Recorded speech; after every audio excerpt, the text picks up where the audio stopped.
Hello everyone, this is the real Black Otaku. With the release of RWBY Volume 4 right around the corner, I kind of figured this would be a great time to put out this video. Then I kind of waited until the last minute to get this started, but details. Instead of expanding upon theories that I shared in my previous RWBY videos, speaking of which, this time I'll go into one of my other theories.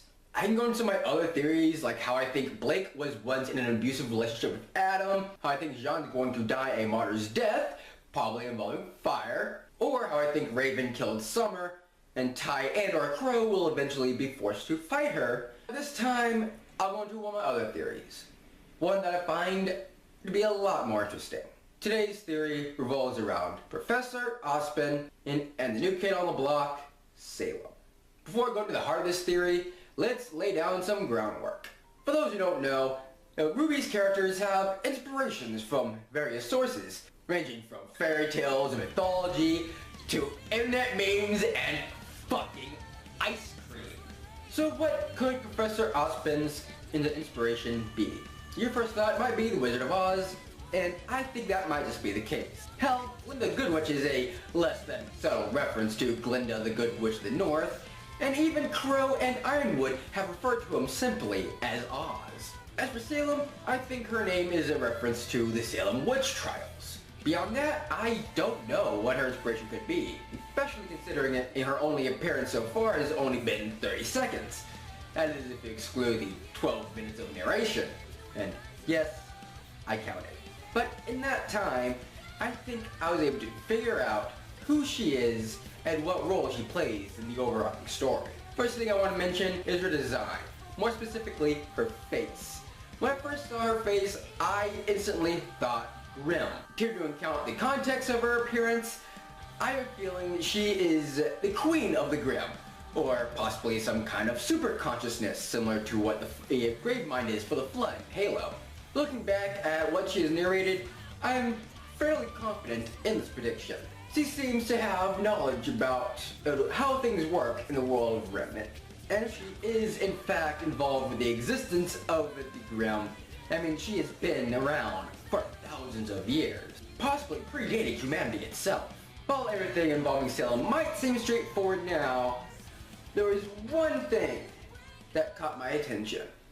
With enough training and focus, a user's aura can turn them into something much more than just a man. Now, why would Ozpin be singled out like that? I don't know, but I think I have an idea. So, what do we know about Professor Ozpin as of Volume 3? Not much, actually. I mean, he's a headmaster at Beacon Academy, he was able to hold his own against Cinder after she had taken the Fall Main's powers, and he has some kind of history with Salem. Beyond that, we really don't know anything for sure. However, there is something I'd like to bring up. A detail which this entire theory rides on. When you look at Professor Ozpin's office, the one thing you see more than anything else is gears. Lots of gears. Like the gears you'd find in a clock, which is kind of fitting considering his office is on top of a clock tower.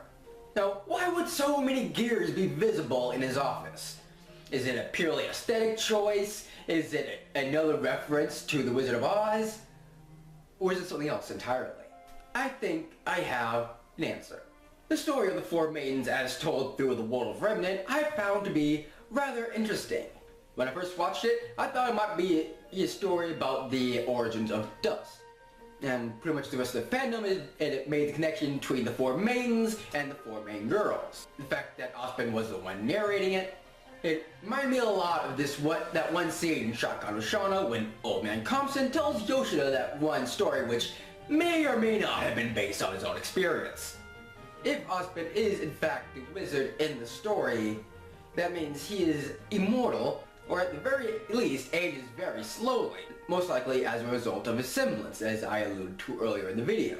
If all that is the case, then not only is Ozpin an immortal time-traveling wizard, but that he was the one who gave the original Four Maidens their powers, and possibly inducing Dust to humanity, giving them a means to defend themselves against the creatures of Grimm. And here we are at the Grimm. the glue that holds this entire theory together. The piece of the puzzle that connects these two to one another. I believe Salem is the one who created the creatures of Grimm in order to snuff out humanity's flame before its presence and influence spread too far. And she would have gotten away with it too, if it wasn't for one thing. Then along comes a young Ozpin, who grants power to the original four maidens and introduces dust to humanity, not only preventing their certain extinction, but giving them a legitimate fighting chance against the Grimm. After that, everything was all sunshine and rainbows. And then Volume 3 happened. Now, Beacon's overrun with Grimm, and communication between the four kingdoms is cut off. Numerous characters are dead, and Ozpin himself is missing, possibly dead as well. And that is all I have to say for now.